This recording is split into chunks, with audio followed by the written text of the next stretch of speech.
मैं हूं Tarak Chaudhary. DGF livestock channel को सब्सक्राइब कीजिए और बेल आइकन को प्रेस कीजिए हमारी नई वीडियो को सबसे पहले। बिस्मिल्लाहिर्रहमानिर्रहीम। अस्सलामुअलैकुम दोस्तों, ਇਹ ਤੁਹਾਨੂੰ ਅਸੀਂ ਇੱਕ ਡੇਅਰੀ ਫਾਰਮ ਦਿਖਾ ਰਹੇ ਹਾਂ ਮੱਝਾਂ ਦਾ। ਕਾਫੀ ਬੜਾ ਡੇਅਰੀ ਫਾਰਮ ਆ। ਇੱਥੇ ਅਸੀਂ ਕਾਫੀ ਇੰਤਜ਼ਾਰ ਕੀਤਾ, ਜਿਹੜੇ ਇਹਦੇ ਮਾਲਕ ਸੀ ਜਿਨ੍ਹਾਂ ਨੇ ਸਾਨੂੰ ਕੋਈ ਮਾਲੂਮਾਤ ਦੇਣੀ ਸੀ, ਇੰਟਰਵਿਊ ਕਰਨਾ ਸੀ, ਉਹ ਤਾਂ ਸਾਨੂੰ ਨਹੀਂ ਮਿਲ ਸਕੇ। ਉਹਨਾਂ ਦੇ ਇੱਥੇ ਇੱਕ ਸਰਵੈਂਟ ਸੀ, ਉਹ ਆਏ ਨੇ ਮਾੜੇ ਜਿਹੇ ਤੇ ਉਹ ਵੀ ਚਲੇ ਗਏ ਨੇ, ਤੇ ਇਸ ਵਾਸਤੇ ਅਸੀਂ ਉਹਨਾਂ ਦਾ ਇੰਟਰਵਿਊ ਨਹੀਂ ਕਰ ਸਕੇ। ਲੇਕਿਨ ਮੈਨੂੰ ਫਾਰਮ ਬੜਾ ਅੱਛਾ ਲੱਗਿਆ ਤੇ ਮੈਂ ਕਿਹਾ ਚਲੋ ਮੈਂ ਆਪਣੇ ਦੋਸਤਾਂ ਨਾਲ ਸ਼ੇਅਰ ਕਰਦਾ। ਮਾਸ਼ਾਅੱਲਾ ਨੀਲੀ ਨਸਲ ਦੀ ਇਹ ਮੱਝ ਆ ਔਰ ਕਾਫੀ ਕਾਸਟਲੀ ਮੱਝ ਆ। ਜਿਹੜੀ ਸੂਣ ਵਾਲੀ ਪਹਿਲਣ ਮੱਝ ਆ ਉਹਦੀ ਵੀ ਜਿਹੜੀ ਡਿਮਾਂਡ ਆ ਉਹਨਾਂ ਦੀ ਤਕਰੀਬਨ 1.5 ਲੱਖ ਤੋਂ ਉੱਪਰ ਹੀ ਆ, 1,70,80 ਹਜ਼ਾਰ ਤੱਕ। ਔਰ ਇਹ ਦੇਖ ਸਕਦੇ ਹੋ ਚਾਰਾ ਖਾ ਰਹੀਆਂ ਨੇ। ਇਹਨਾਂ ਨੂੰ ਵੰਡਾ ਵਗੈਰਾ ਨਹੀਂ ਪਾਇਆ ਜਾਂਦਾ, ਇੱਥੇ ਹੈ ਦਿਹਾਤੀ ਏਰੀਆ ਜਾਂ ਸਾਈਡ ਓਪਨ ਸ਼ੈੱਡ। ਔਰ ਕਾਫੀ ਇਹਨਾਂ ਦੇ ਕੋਲ ਨੀਲੀ ਨਸਲ ਦੀਆਂ ਮੱਝਾਂ ਖੜੀਆਂ ਸੀ। ਇਹ ਛੋਟੀਆਂ ਝੋਟੀਆਂ ਨੇ, ਇਹਨਾਂ ਨੇ ਅਲੱਗ-ਅਲੱਗ ਬੰਨੀਆਂ ਹੋਈਆਂ ਨੇ। ਇਹ ਦੇਖ ਸਕਦੇ ਹੋ ਜ਼ਰਾ, ਅਗਰ ਮੇਰਾ ਕੈਮਰਾ ਤੁਹਾਨੂੰ ਦਿਖਾ ਸਕੇ। ਇਹ ਦੇਖੋ ਪਿਓਰ ਨੀਲੀ ਦੀਆਂ ਨੇ ਔਰ ਦਰਿਆ ਦੇ ਇਲਾਕੇ 'ਚ ਇਹ ਵੱਜੀਆਂ ਹੋਈਆਂ ਨੇ। ਇਹ ਦੇਖ ਸਕਦੇ ਹੋ ਜ਼ਰਾ। ਇਹ ਦੂਜੀ ਸਾਈਡ ਤੋਂ ਮੈਂ ਤੁਹਾਨੂੰ ਦਿਖਾ ਰਿਹਾ। ਖੁਰਲੀ ਮਾਸ਼ਾਅੱਲਾ ਦੋਵਾਂ ਸਾਈਡਾਂ ਤੋਂ ਭਰੀ ਹੈ। ਔਰ ਇਸ ਤੋਂ ਇਲਾਵਾ ਜਿਹੜੇ ਇਹਨਾਂ ਦੇ ਛੋਟੇ ਜਾਨਵਰ ਆ ਉਹ ਵੀ ਤੁਹਾਨੂੰ ਦਿਖਾਉਂਦੇ ਆ। ਇਹ ਦੇਖੋ ਜ਼ਰਾ, ਇਹਨਾਂ ਦੇ ਸਿੰਗ ਨੇ ਗੋਲ ਨੀਲੀ ਦੇ ਔਰ ਲੰਬੀ ਪੁੱਛਲ। ਔਰ ਦੁੱਧ ਦੇਣ ਦੇ ਹਵਾਲੇ ਨਾਲ ਪੂਰੇ ਪਾਕਿਸਤਾਨ ਦੇ ਵਿੱਚ ਇਹ ਨਸਲ ਜਿਹੜੀ ਬੜੀ ਮਸ਼ਹੂਰ ਪਾਈ ਜਾਂਦੀ ਹੈ।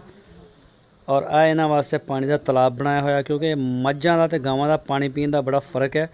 ਇਹ ਨਹਾਉਂਦੀ ਬੜੇ ਸ਼ੌਕ ਨਾਲ। ਇਹ ਜਗ੍ਹਾ ਇਹਨਾਂ ਨੇ ਛੋਟੀ ਜਿਹੀ ਡਿੱਗੀ ਬਣਾਈ ਹੈ, ਇਹਦੇ ਵਿੱਚ ਛੱਡ ਦਿੰਦੇ ਨੇ। ਸਾਰੇ ਜਾਨਵਰ ਨਹਾ ਵੀ ਲੈਂਦੇ ਨੇ, ਪਾਣੀ ਪੀ ਲੈਂਦੇ ਨੇ।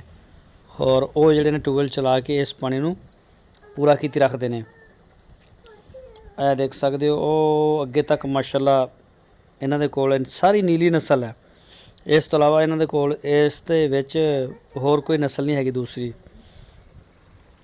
ਤੇ ਦੁਬਾਰਾ ਕੋਸ਼ਿਸ਼ ਕਰਾਂਗੇ ਇਨਸ਼ਾਅੱਲਾ, ਅਗਰ ਸਾਡੀ ਇਹਨਾਂ ਨਾਲ ਮੁਲਾਕਾਤ ਹੋ ਗਈ ਤਾਂ ਅਸੀਂ ਇਹਨਾਂ ਦੇ ਫਾਰਮ ਦਾ ਪੂਰਾ ਇੰਟਰਵਿਊ ਕਰਾਂਗੇ ਔਰ ਤੁਹਾਨੂੰ ਦੱਸਾਂਗੇ ਅਸੀਂ ਕਿ ਇਹਨਾਂ ਦਾ ਜਿਹੜਾ ਹੈ ਉਹ ਕੀ ਖਰਚੇ ਆ ਰਹੇ ਨੇ, ਕੀ ਇਹਨਾਂ ਦੀ ਆਮਦਨ ਆ ਰਹੀ ਹੈ। ਲੇਕਿਨ ਮੋਸਟਲੀ ਇਹ ਜ਼ਿਆਦਾਤਰ ਵੇਚਦੇ ਹੀ ਨੇ ਔਰ ਮੇਰਾ ਨਹੀਂ ਖਿਆਲ ਕਿ ਦੁੱਧ ਵਗੈਰਾ ਦਾ ਇਹ ਕੰਮ ਕਰਦੇ ਨੇ।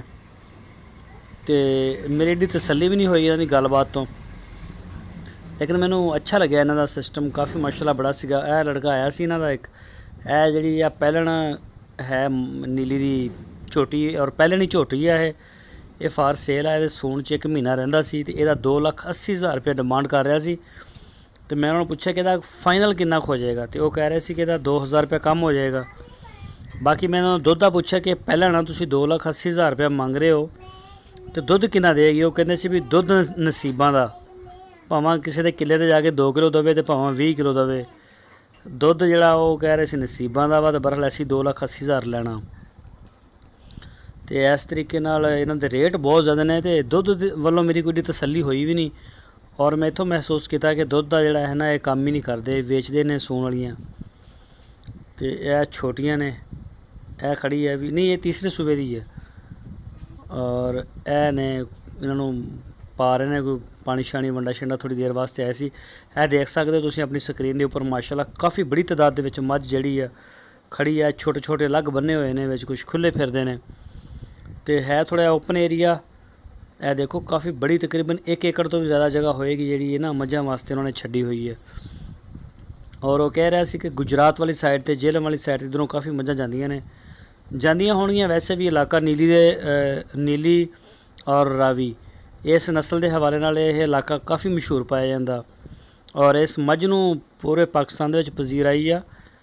ਤੇ ਬਹੁਤ ਥੋੜ੍ਹੇ ਲੋਕ ਨੇ ਜਿਹੜੀ ਅਸਲ ਨੀਲੀ ਦੀ ਜਾਂ ਅਸਲ ਰਾਵੀ ਨਸਲ ਦੀ ਮੱਝ ਦੀ ਪਹਿਚਾਣ ਵੀ ਕਰਦੇ ਨੇ ਔਰ ਉਹਦੇ ਦੁੱਧ ਦੇ ਬਾਰੇ 'ਚ ਪੂਰੀ ਜਾਣਕਾਰੀ ਰੱਖਦੇ ਨੇ। ਦੋਸਤੋ, ਮੈਂ ਬੜੀ ਉਮੀਦ ਕਰਦਾ ਕਿ ਤੁਹਾਨੂੰ ਮੇਰੀ ਵੀਡੀਓ ਪਸੰਦ ਆਈ ਹੋਏਗੀ। ਵੀਡੀਓ ਪਸੰਦ ਆਈ ਹੈ ਤਾਂ ਸਾਡੀ ਵੀਡੀਓ ਨੂੰ ਅੱਗੇ ਸ਼ੇਅਰ ਲਾਜ਼ਮੀ ਕਰੋ।